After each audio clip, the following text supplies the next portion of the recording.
Assalamu alaikum and welcome to another session in the Quranic Arabic Simplified course. We are restarting after a gap of time and the lessons will now be longer as you already know the basics. Today we are on lesson number 29 on prepositions. Please find any videos you missed by watching the playlists Quranic Arabic Simplified or Madinah Arabic Shortened. Please share the videos to encourage people to learn Quranic Arabic. Let us now begin. So we start with prepositions in the Quran. A preposition is placed before a noun or a pronoun, and it tells you the position or place of something. So let's take a look at this preposition, fi, which in general means in. So when a preposition precedes or comes before a noun, it causes the noun to be in the genitive case, which is called majroor in Arabic. And it is indicated by the final vowel changing from a dhamma to a kasra. So in the case of indefinite nouns, the double dhamma called dhammatan is changed to a double kasra called kasratan. As in this example, fi buyutin azinallahu. Here, because the preposition fi came before this noun, buyutin, it takes a double kasra, okay? Because this is indefinite. So the singular of this word is baitun, which means house, and the plural is buyutin, in houses. This is indefinite noun. It's not definite. It doesn't have an al in it. So because of the preposition fi, it became fi buyutin. Adhinallahu. So adhina means it's to give permission or to order something. So this is a verb. And it is Allah which is the subject of this verb. So in houses which Allah has ordered. Fi buyutin adhinallahu. Let's look at the preposition case with definite and indefinite nouns. So in the first example, it is al-baytu, which is definite with a al in front of it. It is the house.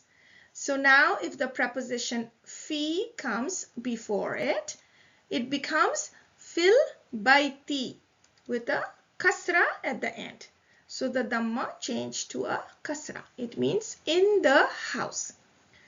If it's a house, baytun, which is indefinite, then if you put the fi before it, it becomes fi baytin. It is in a house. It is now indefinite with a double kasra at the end. If we look at the table, it is definite. Al-maktabu. It ends with a dhamma.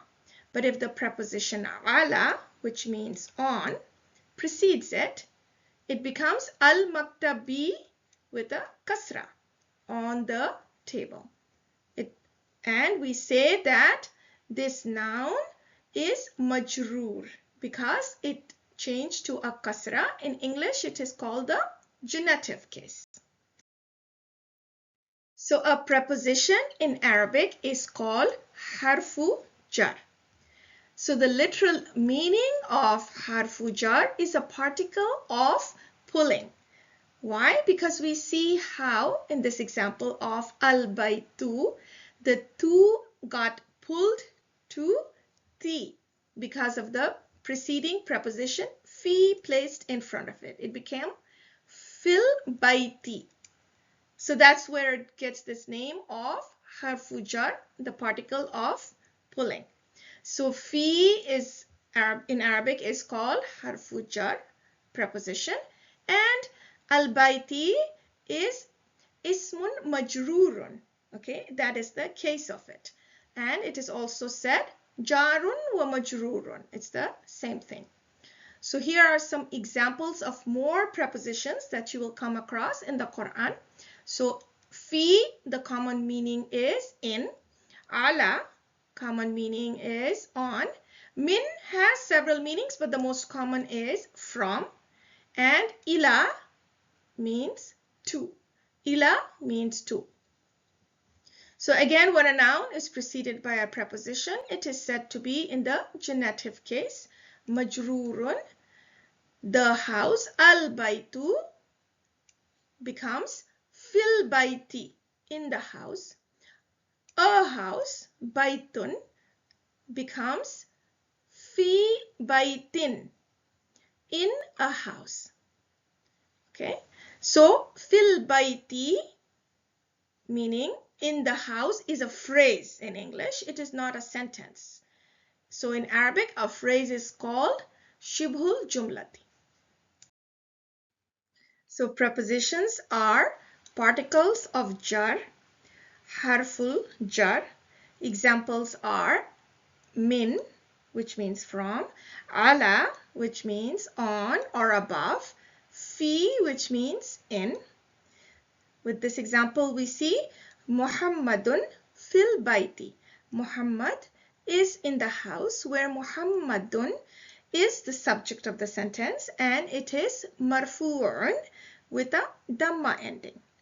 And fil bayti is the khabar, which is the news or the predicate in this sentence, and fi is harful jar, and al bayti with the kasra ending is majrurun. So let's do a quick review of the use of prepositions.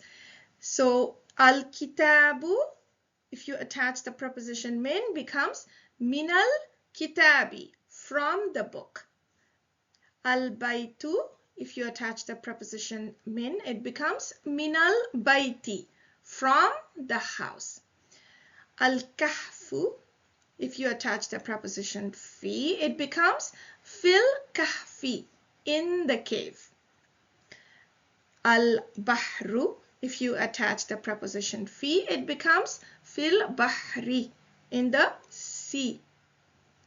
Sharrun, if you attach the preposition min, it becomes min sharrin, from evil. And this is indefinite use over here in this last example. Here is a list of some common prepositions that show up in the Quran, so you should memorize these meanings. The first is ala, which means on, or it can mean upon. Ila means to or towards. Bi, which commonly means in or with, depending on the context that it's used. Fi means in.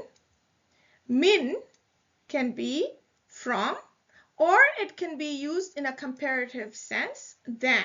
For example, if I say I am taller than you, so that's a comparative use. Min can be used in that sense also. An means from or about. Ka, this is not a pronoun here, which we studied before. Ka is a pronoun which we studied in prior lessons. Here it is used as a preposition. It can mean like or as. Okay, so like similar. It is, the meaning comes as similar to something. Okay, hatta means until. And li, which we will study in detail in the future, means for or to. Can also mean belonging to. So like we say, all praise lillahi, all praise for Allah or belonging to Allah.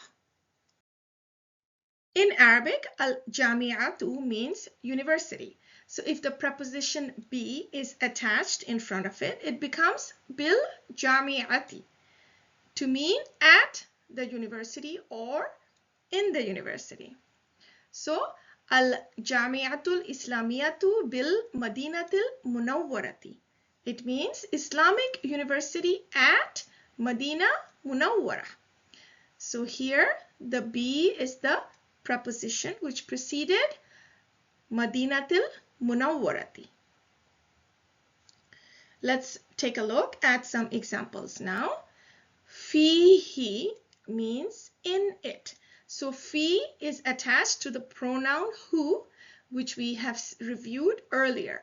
So the pronouns are fixed. They don't change cases, but for ease of pronunciation, the who is pronounced as he when the preposition fi precedes it. So it is fi he. Okay? So man fil baiti means who is in the house. Here man means who. It's a question. Fil baiti, in the house. Who is in the house? And answering it is fihi abi wa ummi. In it or in the house is my father and my mother. So fihi means in it. Is abi, so there is a ya mutakallam attached to abu, meaning my father, and wa ummi, my mother. Okay, the feminine is fi ha. Ha, as we studied before, is the feminine pronoun. Again, pronouns are fixed in case, so it remains ha, fi ha.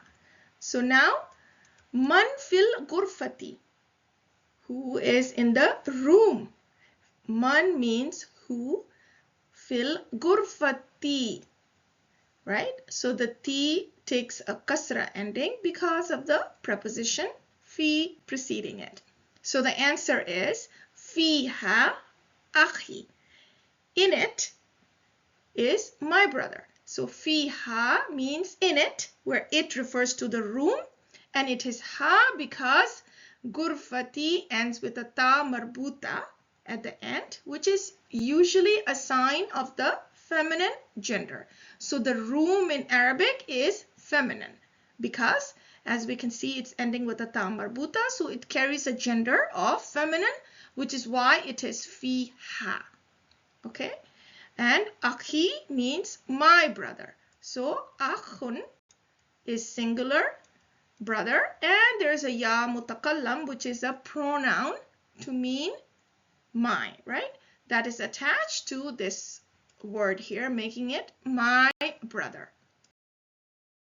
So for the pronouns who, whom, and hunna, the dhamma in it can sometimes change to a kasra when there is a preposition attached, and this is for ease of pronunciation, not for any grammatical reasons, because we said pronouns are fixed.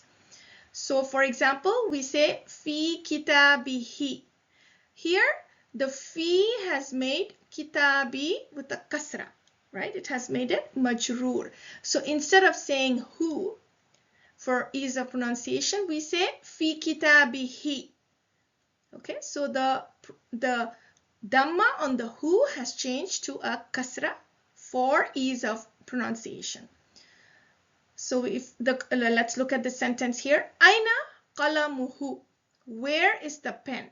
So aina means where, qalamuhu, his pen. So the answer is qalamuhu fi faslihim. So his pen is in their class. Qalamuhu, his pen, fi, in, faslihim.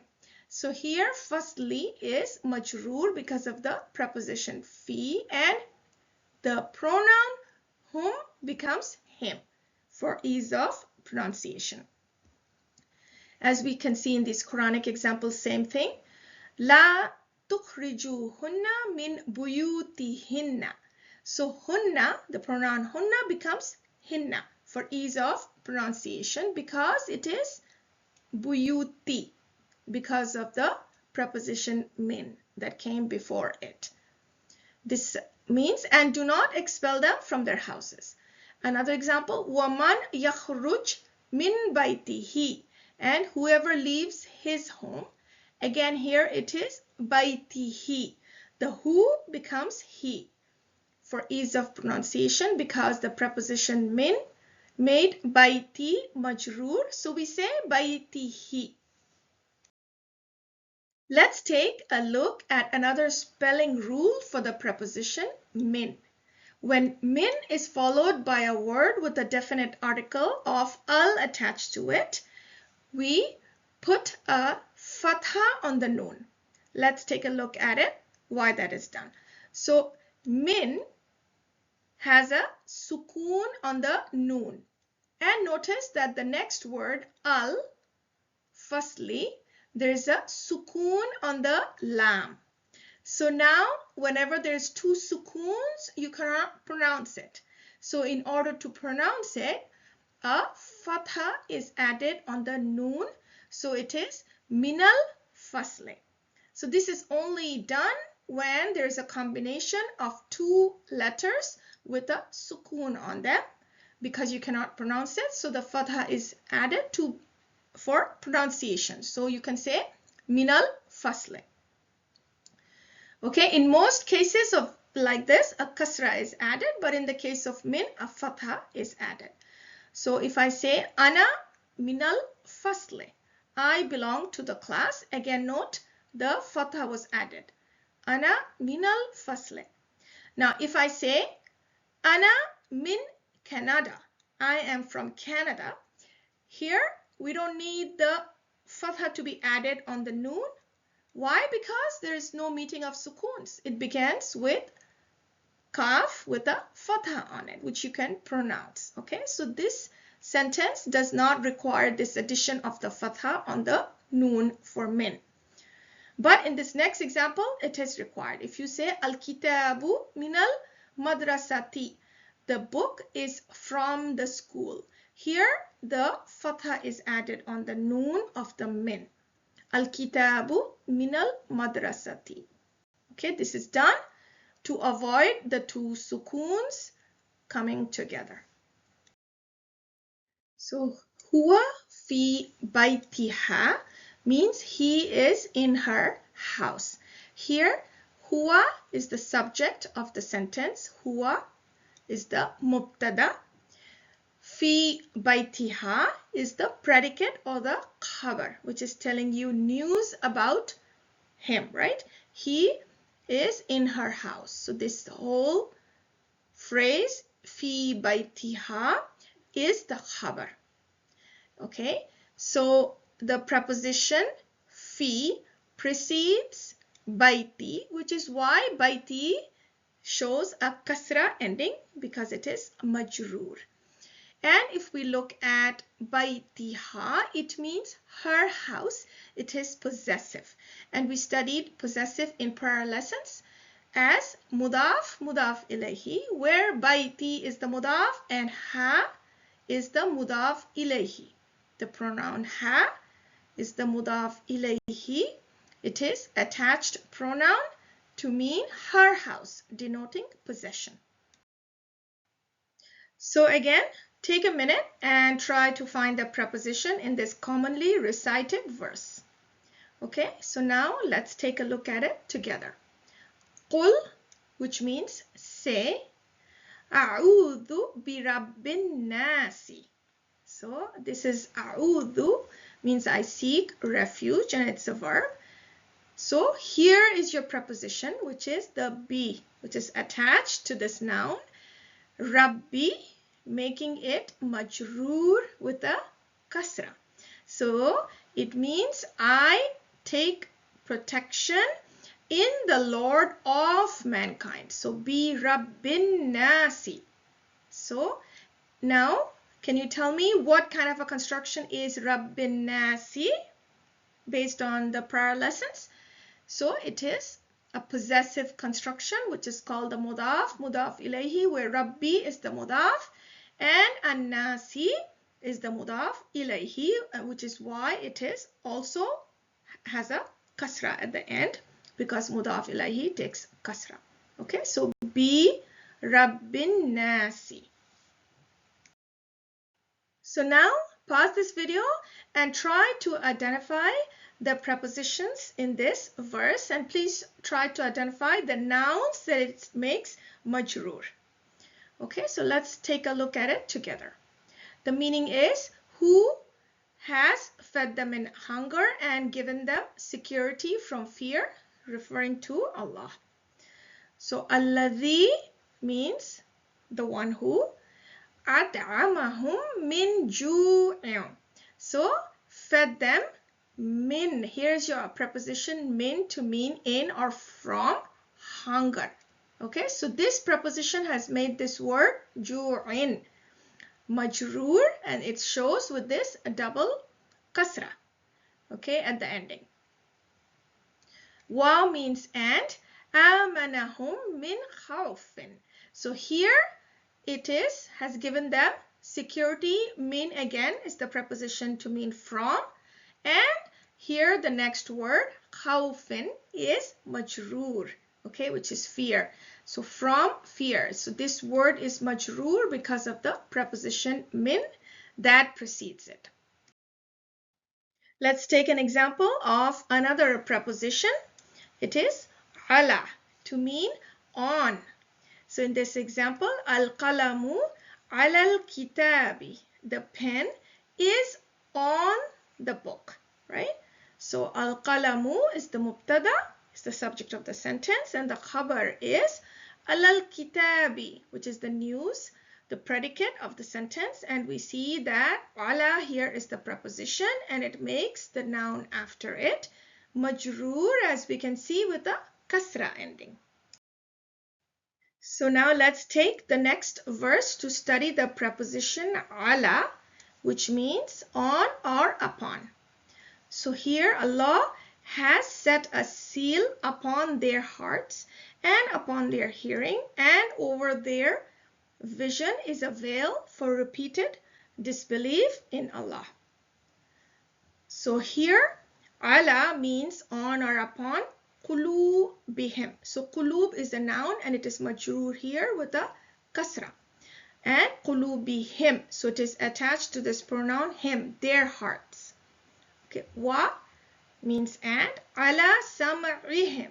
So again, this is their hearing, and this is sam'i with a kasra because of the effect of the ala that precedes it. Wa means and. Ala again has an impact on the next noun, which is absari, which is their vision, which also bears a kasra right here. Absari him. This is an attached pronoun meaning their vision. And ghishawatun, there is a veil, which means a covering or a veil. So here we observed again right here, ala qulubin. Okay, so this is an indefinite noun, so it bears with a tanween kasra once it is attached to this noun. The next preposition is ila, which means to or towards. So in this sentence, nahnu qadimuna ilal madinati. We are coming to the city. So nahnu means we, qadimuna coming, ila means to or towards, al-madinati to the city. So here we notice al-madinati is majroor because of the ila that precedes it. So the next verse demonstrates the use of ila, which is a preposition to mean here towards. ثُمَّ اسْتَوَى إِلَى السَّمَاءِ. So here the ila made the next noun after it as-sama'i with a kasra in the majroor case. Okay, so the meaning of this portion is right here. Then, which is summa, he directed himself to the heaven. Okay, so this is ila sama'i. So we observe the use of the preposition ila now. We have seen this preposition an before, which means about or from, as in this verse.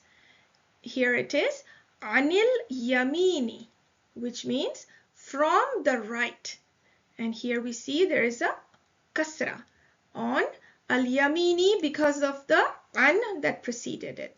Wa means and, anish shimali rizin. So here shimali is left and it's majroor because of the an that precedes it. If you are regular with watching the 2 or 3 short videos that I post per week, you will succeed in mastering Quranic Arabic, InshaAllah. If this video benefited you, please do like, subscribe, comment, and keep watching these short videos. سبحانك وبحمدك لا إله إلا أنت أستغفرك وأتوب إليك. السلام عليكم ورحمة الله وبركاته.